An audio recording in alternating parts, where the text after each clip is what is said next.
Welcome to Myth Miles. Imagine, if you will, a figure almost like something out of a movie. Incredibly feared, brutally efficient. People actually compare him to John Wick. Yeah, it's a striking comparison. But this isn't fiction. This was a real person, Alexander Salonika, who struck terror into the heart of the Russian Mafia. They called him things like the Russian John Wick, the Tsar of Crime. Heavy titles. Really speaks to the fear he inspired. Exactly. So today we're doing a deep dive into this life. It's packed with just relentless violence, escapes that seem totally impossible, and a rise to power that honestly reads like fiction. It really does. The sources we've looked at paint an almost unbelievable picture. So the big question is, how does a kid from a poor background in the Soviet Union become Russia's most feared contract killer? Let's get into it. Okay, so starting at the beginning. Alexander Salonika, born October 16, 1960 in Kurgan, USSR. And the background was pretty rough, right? Very poor family. Very poor, yeah. But what stands out early on, according to several accounts, is his physical strength. And interestingly, this intense kind of Russian nationalism from a young age. Nationalism and strength, and a love for certain activities. Definitely.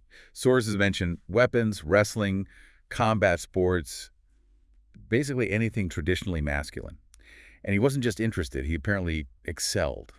Really good at fighting. And his friends were similar? Seems so. Described as brave, good fighters themselves. It paints a picture of a young man immersed in a culture valuing physical prowess and maybe a certain kind of toughness. Okay, so school finishes, and then it's the Soviet Army, which was mandatory back then. Right, conscription. Yeah. And he apparently went eagerly. Got assigned to a tank unit, sent over to East Germany. Standard stuff so far. But then we get into the murkier territory, the rumors. This is where it gets interesting. The official record says tank unit. But there are persistent whispers, unconfirmed accounts, that this was just a cover story. A cover for what, exactly? Well, the suggestion is that he was actually a highly trained intelligence operative. Maybe GRU, maybe Spetsnaz. The sources aren't specific. Wow. So not just driving tanks. Potentially not. Yeah. These rumors claim he was trained in martial arts, assassinations, infiltration, espionage, even counterterrorism. Really specialized skills. And did these rumors claim he actually did anything with this training? Some go that far, yes. Allegedly carrying out assassinations of NATO spies, maybe officers over in West Germany. Again, it's crucial to stress this isn't in official records. It's rumor and speculation. But if true, it completely changes the picture of his early capabilities, doesn't it? Absolutely. It provides a potential explanation for the almost superhuman combat skills attributed to him later on. It sets a foundation. Okay, so he finishes his mandatory military service. What next? Does he leverage this supposed elite training? Well, he joins the Russian Police Academy, OEON, the Ministry of Internal Affairs. He graduates and starts working patrols. Which, again, if those military rumors are true, having someone with that background on patrol, it adds a layer. It does lend some credence to the idea he wasn't just an ordinary soldier, but his police career. Well, it didn't last long. How long are we talking? Only about 6 months. He apparently got into a pretty serious verbal fight with a superior officer. Over what? His methods.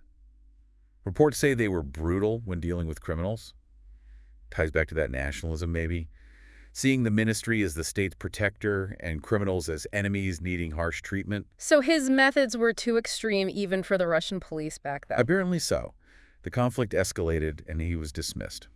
Fired. Right. So a potential elite soldier, then briefly a brutal cop, and then this part is almost strange. It's a very unexpected turn, yeah.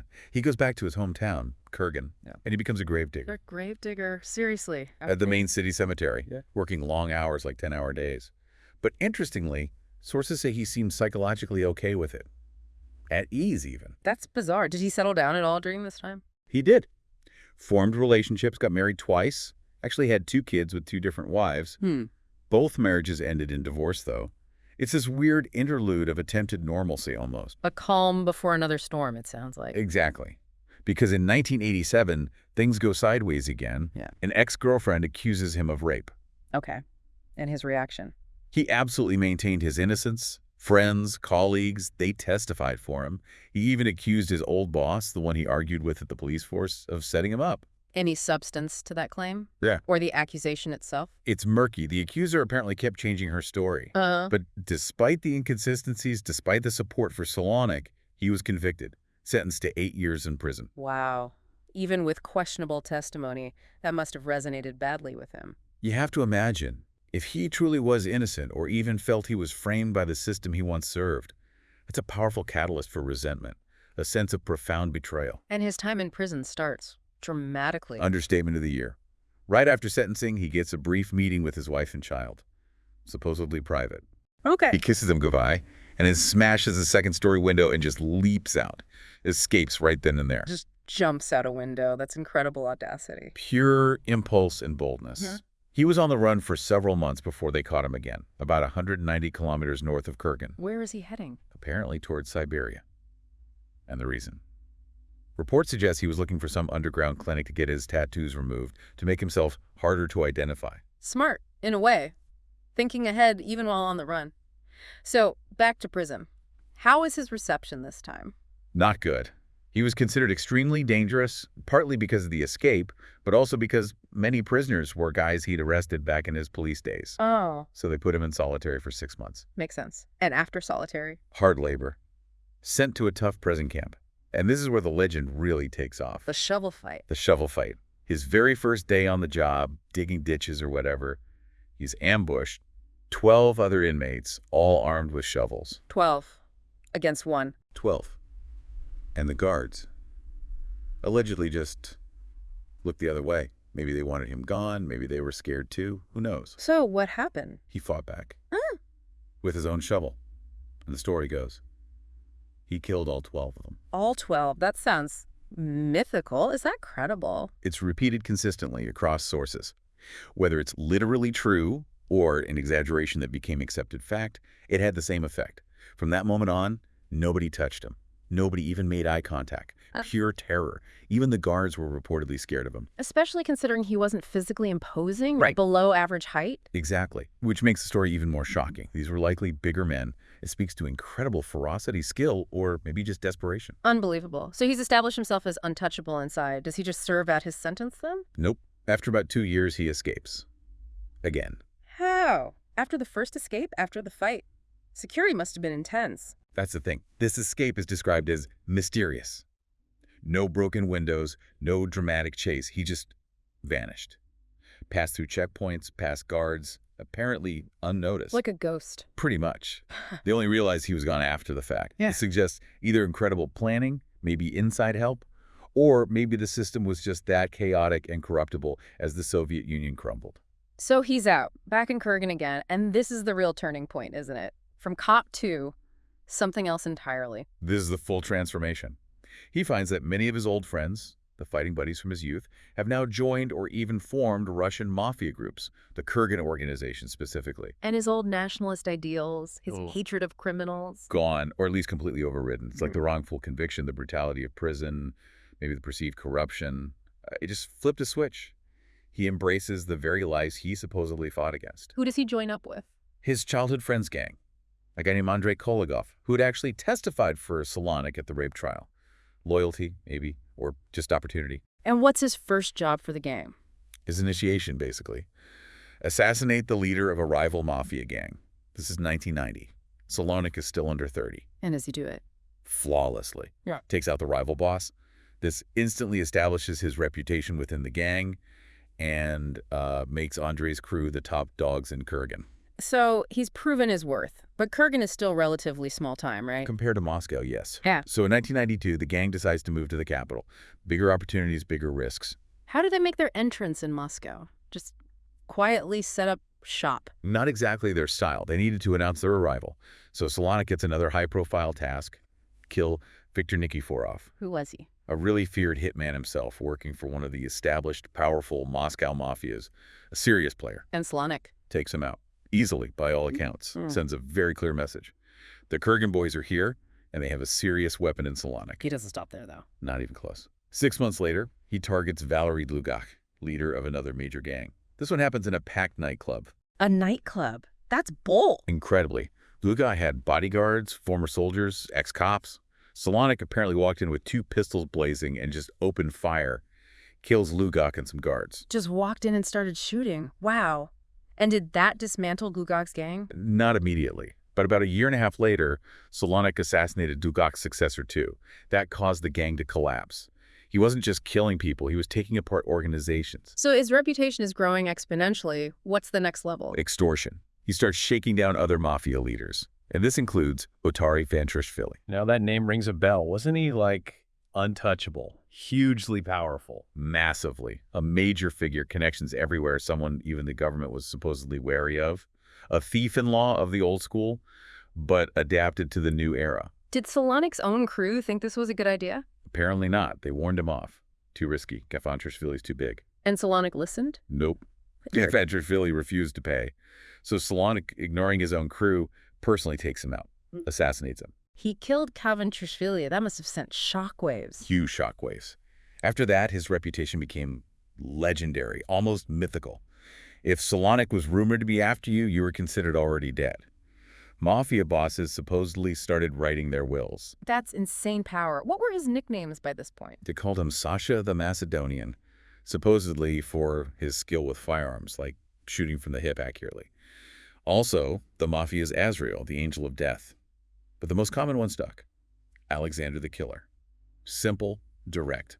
And his methods remained unpredictable. Totally. Sometimes stealthy, sniper shots. Other times, like the Dugak hit, a full frontal assault, maybe multiple weapons. You never knew how he'd come at you. But his targets are always consistent. High-ranking Mafia figures. And he never failed. According to all accounts, never failed an assassination attempt. A perfect record. Incredible. But this kind of reign of terror can't last forever, right? The police, the government, they must have been desperate to catch him. Oh, absolutely. While his gang was busy extorting rivals, the authorities were hunting him relentlessly. This leads to another almost cinematic moment. A huge car chase in Moscow. Tell me about it. Details are intense. He's driving, apparently with one hand, and firing a machine gun out the window with the other. Just spraying bullets at the pursuing police cars. Like something out of an action movie. Did he hit anyone? Reports claim he killed 7 police officers during that chase alone. Even the police accounts acknowledged his skill and sheer fearlessness. How did they finally stop him? His car eventually crashed, but not before they managed to shoot him. Hit him in the kidney. Badly wounded, but captured alive. Finally caught. But knowing his history, this isn't the end, is it? Not by a long shot. He's badly injured, needs serious medical attention, spends 6 months recovering in a hospital, presumably under heavy guard. What's he doing while recovering? Planning? Apparently, in a really specific way. Sources say he started intensely studying the Greek language during his hospital stay. Greek? Why Greek? He was already planning his next escape, and Greece was his intended destination. He was thinking steps ahead, even while recovering from a gunshot wound. So how does he get out this time from a guarded hospital bed? Well, the timing is significant. The Soviet Union is collapsing. Things are chaotic.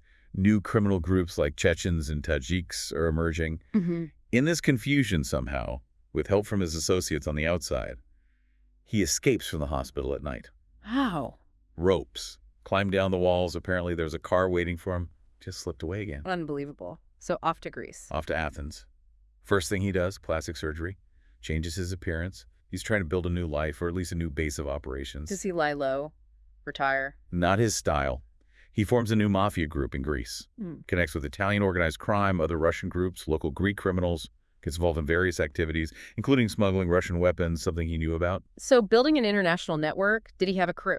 Yeah, a new one. Handpicked about 15 guys. He starts living large again, wealth, power, luxury. He even had a famous Russian beauty queen as his girlfriend at the time. Back on top, essentially. In a new country. Seems like it. By early 1997, he's reportedly one of the most powerful mafia figures operating in Greece, and he's planning his next big move, the assassination of a major Italian mafia boss. Always aiming high. So what happened with that plan? It never happened. On January 31st, 1997, the very day the hit was supposedly planned, Salonik disappeared. Disappears like another escape. No. This time it was final. His body was found a few hours later. Killed. By who? Another contract killer. Sent by a rival Russian mafia group, likely the ones whose bosses he'd killed back in Moscow, or maybe rivals he made in Greece. Live by the sword, die by the sword. He was 36 years old. A violent end to an incredibly violent life. What did the police find? When Greek police searched his villa, they found a massive arsenal. Pistols, machine guns, explosives, sniper rifles. Some weapons were described as not even standard military issue. His lifelong fascination with weapons, right to the end. And the final body count attributed to him? Officially, he's linked to the deaths of at least 43 Mafia leaders or high-ranking members. That's besides the police officers and other criminals. Some sources push the number of Mafia kills much higher, maybe over 150 by his own hand. It's hard to verify precisely. Looking back at his whole life, it's just staggering. The courage or maybe recklessness mixed with absolute brutality. He's a figure of immense contradictions. That turning point, the wrongful imprisonment, Yeah. it really does seem central. It's like it twisted his patriotism, his belief in the system, into this deep-seated hatred and drive for violent power outside of it. It really underscores how something like betrayal or perceived betrayal by the system can fundamentally change a person's entire path and values. Absolutely. His story is extreme, but it highlights that potential shift. So, the story of Alexander Salonika. It really is a chilling reminder, isn't it?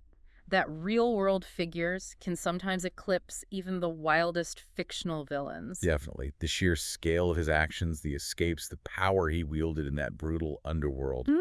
It's almost hard to comprehend it was real. A life defined by extraordinary skill and violence, these daring escapes, and just a relentless climb to the top of the Russian mafia. It makes you wonder, what does it say about a society, especially one in turmoil like post-Soviet Russia, where someone like him can rise so high and instill such terror? It's a profound question.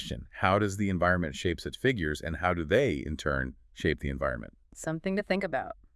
Well, that brings us to the end of this deep dive. Thank you for listening to Myth Mile.